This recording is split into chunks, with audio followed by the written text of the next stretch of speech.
Welcome. In today's lesson, we'll continue our discussion on the techniques of distilling information in an ad campaign. If you recall in our last lesson, we conducted online research using the breadcrumbs of keywords and key phrases to successfully uncover the root issues of the ad campaign. In this lesson, I will demonstrate the technique of matching. In the technique of matching, we basically use what we have uncovered in our online research and match that to the information that's being supplied by the ad campaign. So we will go through the online presence or the websites that this ad campaign has, and we will just simply match it to the information that we have uncovered. If the information doesn't match, we are free to ignore it. And if it does match, then we know that that is a fact, because also while going through the research process of it, we were also validating facts as we were going. Let us first review the information that we uncovered during our investigation in the last lesson. If you recall, in our previous lesson, we identified keywords and key phrases from the ad campaign, and we used those as breadcrumbs to do an online search. And what we were searching for was we were looking for the underlying issue that prompted this ad campaign. Now, on the information that I'm about to display on the screen, you will notice that I've also included the URL of the web page where this information comes from. That's important because you will notice, and I don't know if I stressed it enough in the last lesson, but you will notice that most of this information comes from Bayer's website. And if you recall, Bayer is the leading force behind Modern Ag Alliance, who put out this ad in the first place. So we'll go to that information now, and I'll put it on the screen. And this first one is Bayer's connection to glyphosate. Bayer is the manufacturer of the glyphosate-based herbicide Roundup. Then we go on to Bayer's glyphosate litigation. The litigation against Bayer centers around state-based failure to warn claims over their residential glyphosate-based product Roundup. This litigation is directed at Bayer's glyphosate-based residential Roundup product that is used in residential landscaping and/or gardening that does not include Bayer's agricultural glyphosate-based product used in commercial farming operations. FIFRA, the Federal Insecticide, Fungicide, and Rodenticide Act, prohibits Bayer from affixing additional consumer warning labels on their product to avoid state-based failure to warn litigation. Now, this is, I believe, the main impetus for this ad campaign in the first place. So this is very important.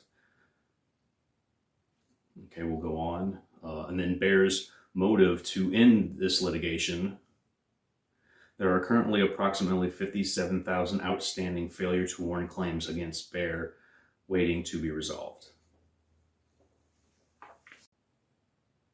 Now that we have gone over the information that we uncovered in the last lesson, we will now employ the technique of matching by going out to the web page that this ad directed us towards. Now, they directed us towards TakeControlMissouri.com. However, if you recall in the last lesson, we discovered that the actual website was ControlWeedsNotFarming.com. So we'll go back out to that website.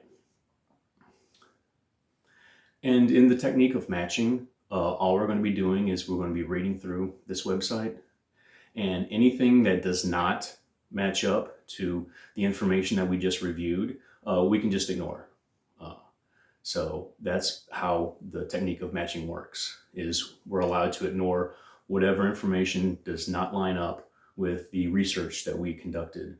So let's go ahead and do that.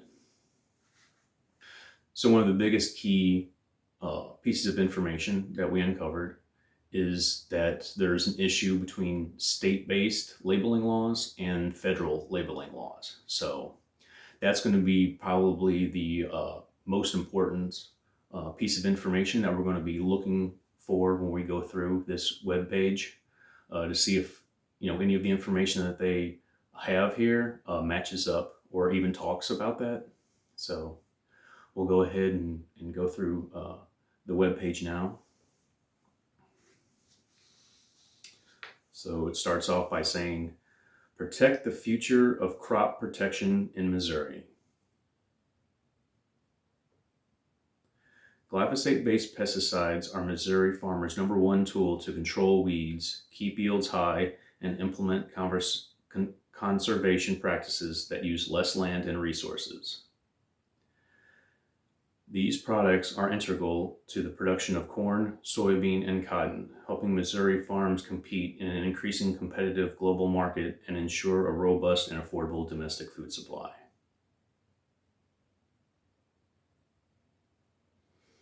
Okay, we'll scroll down. There's the video that we already watched.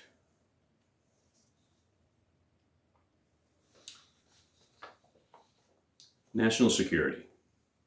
Don't make Missouri farmers reliant on foreign countries. Food security is national security. From critical agricultural inputs to semiconductors, medicine, and PPE, we must maintain strong domestic supply chains to ensure America has continued access to essential products.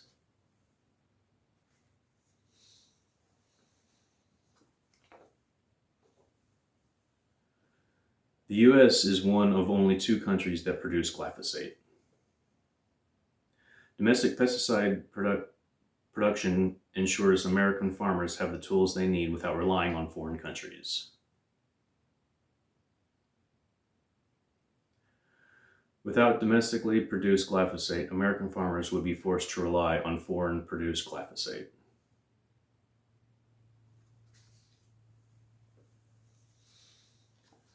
Farmers' livelihoods. Don't make the toughest job on earth even tougher.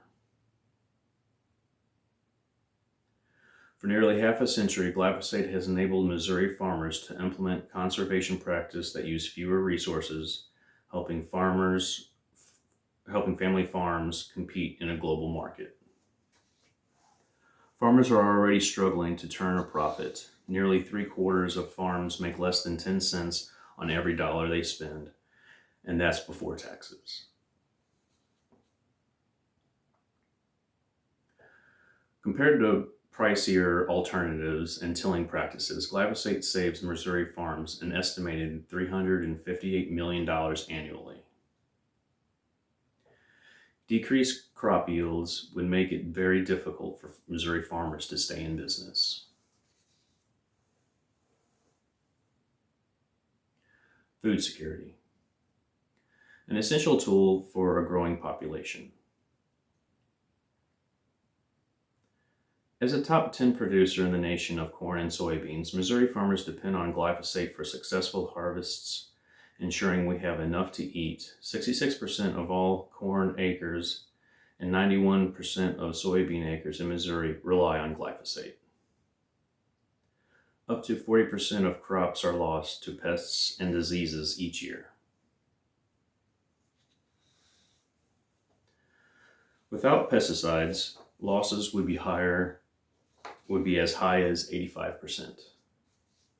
Higher prices and lower yields would result in many more people going hungry, particularly disadvantaged children.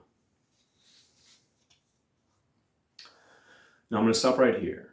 And as you have noticed, not a single thing that has been relayed or that we discovered while reading this webpage has anything to do with what we've uncovered in our investigation.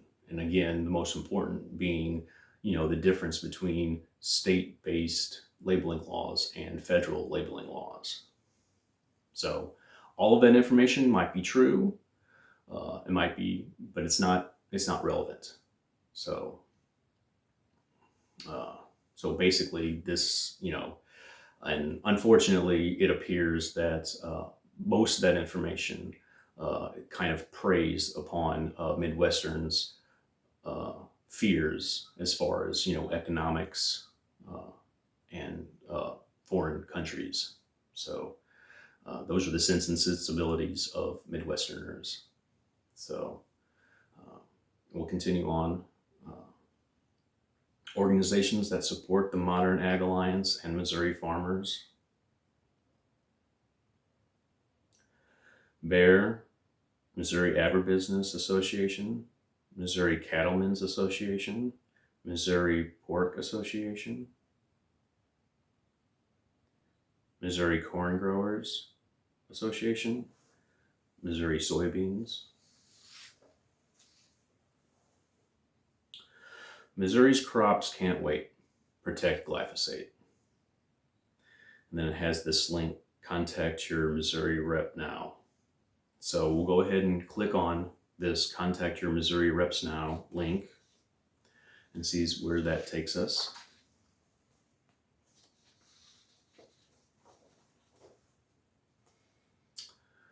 Help protect farmers' best defense against weeds.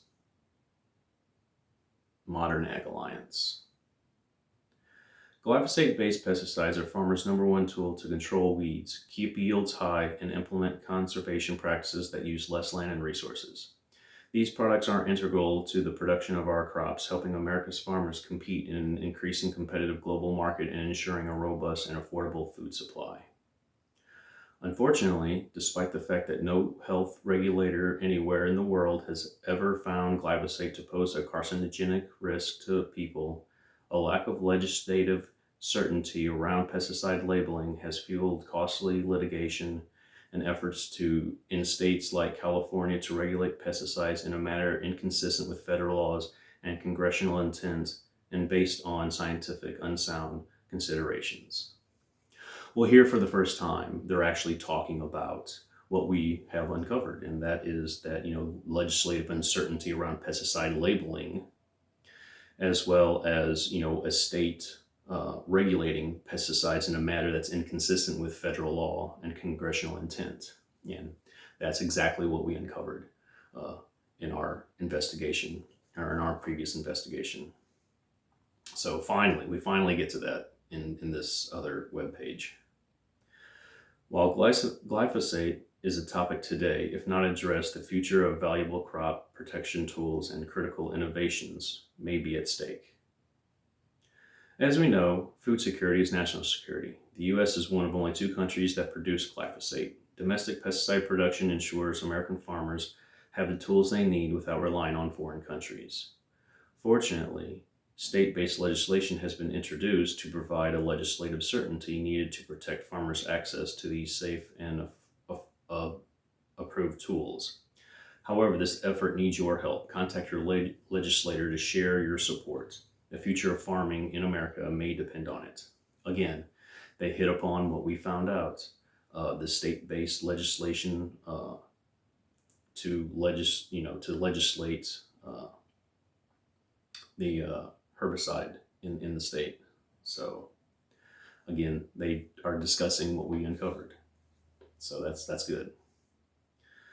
Okay, here we have Act Now, sign up with Facebook. And then they have first name, last name, address, and email, and then a send message. So I'm going to go ahead and fill this out, and then I'm going to hit this send message, and we'll see where that takes us. So now, after filling that out and hitting the send message, we now have a new portion that was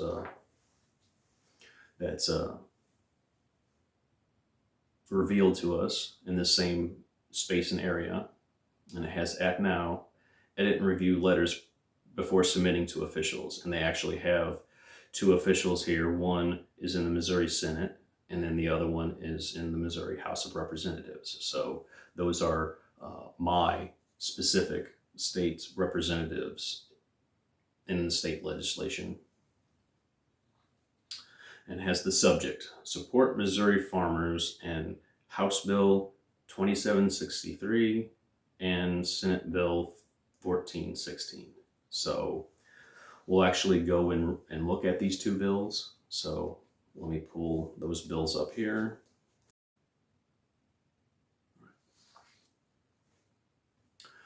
So let's go ahead and look at that House bill right now. So that's House Bill 2763. And what we are looking for, any new changes or additions to this House bill will actually be in bold typeface. So we'll scan through this bill looking for wherever there's a bold typeface, and then we'll look through that. So there doesn't appear to be any on page 1. Look at page 2 now. Doesn't appear to be any on page 2. Now on page 3. Okay, so we finally get to some bold typeface on page 3. And we'll go ahead and read that. For the purposes of this section, any pesticide registered by the United States Environmental Protection Agency under the Federal Insecticide, Fungicide, and Roticide Act, or FIFRA, a pesticide label approved by the United States Environmental Protection Agency, or a pesticide label consistent with the most recent human health assessment performed under FIFRA, or consistent with the United States Environmental Protection Agency's carcinogenicity classification of the pesticide under FIFRA, shall be sufficient to satisfy any requirements for a warning label regarding health and safety or any other provision of current law. So that's exactly what we found out, is that the state law and state labeling laws and federal labeling laws do not have a conflict with each other here in this state of Missouri. So they're trying to just basically say, hey, we're just going to go by the federal labeling laws instead of our own laws. So that's what they're trying to introduce here, and that's what they're trying to get passed in this bill. We'll continue on to see if we can find any more boldface type sections here. And on page 4, there doesn't appear to be, and that's the end of that bill. So we'll do the same. We'll go out into the Senate Bill 1416, and we will look through that as well.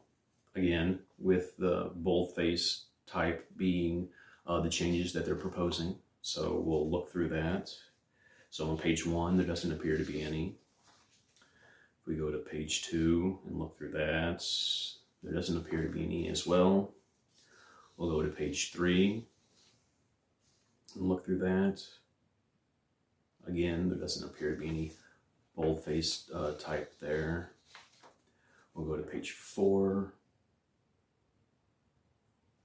Again, there doesn't appear to be any there. We'll go to page 5. And here we do encounter some boldface type on page 5 of this bill. So we'll read that.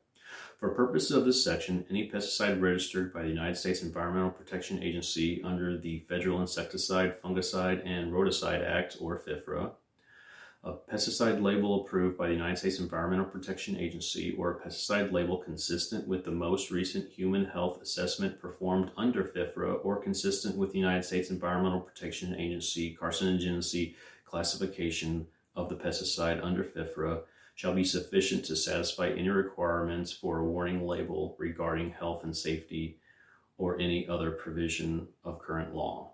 So again, they're basically saying, hey, let's just use the federal labeling law instead of our own state labeling law. So that's what that says. So we'll continue on to page 6, and there doesn't appear to be any more boldface type, and that's the end of that bill as well. So we will continue with this proposed letter that they were so nice to create for us. So it reads, I'm writing to urge you to support Missouri farmers and House Bill 2763 and Senate Bill 1416. This bill is crucial to ensure continued access to safe, approved crop protection products like pesticides, which are vital tools for farmers across our state. Farmers rely on these tools, including glyphosate, the most commonly used pesticide, to reliably grow their crops, keep yields high, and ensure a robust and affordable domestic food supply. Glyphosate also helps ensure that family farms remain competitive in the global market, saving Missouri farmers half on input costs compared to pricier alternatives and without risking higher food prices for consumers. As you know, food security is national security. The U.S. is one of only 2 countries that produce glyphosate. Domestic pesticide production ensures American farmers have the tools they need to grow our food affordably without relying on foreign countries.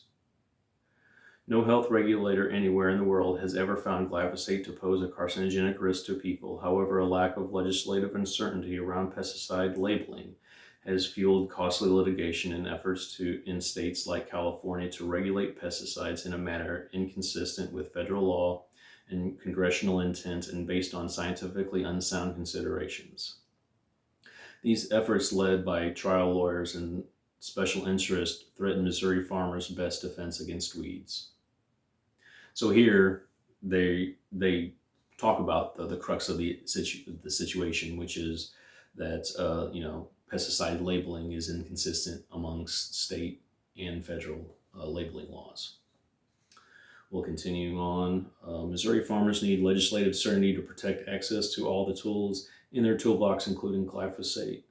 This bill simply ensures any pesticide registered with the EPA and sold under a label consistent with the EPA's own determinations is sufficient to satisfy requirements for health and safety warnings. By supporting this bill, you can help Missouri farmers protect our food supply. Please stand with Missouri farmers, not trial lawyers, and support House Bill 2763 and Senate Bill 1416. Thank you. Well, at the very end, they pretty much sum it all up, and that's exactly what we found out, and that's exactly what they're relaying here. So there we have it. We went through and we used matching, and we matched the most important thing, which was the labeling law concerns. Through our online research of this ad, as well as applying the technique of matching, we were able to uncover that the purpose of this ad campaign was to urge the general population to contact their state representatives via email and have them support a Senate bill and a House bill that would change the labeling laws for pesticides in that state. Congratulations are in order. Not only have you completed the ad campaign section of the Techniques for Distilling information, but you have completed the entire course of the Techniques of Distilling information. I hope this course was informative and enlightening. Take care.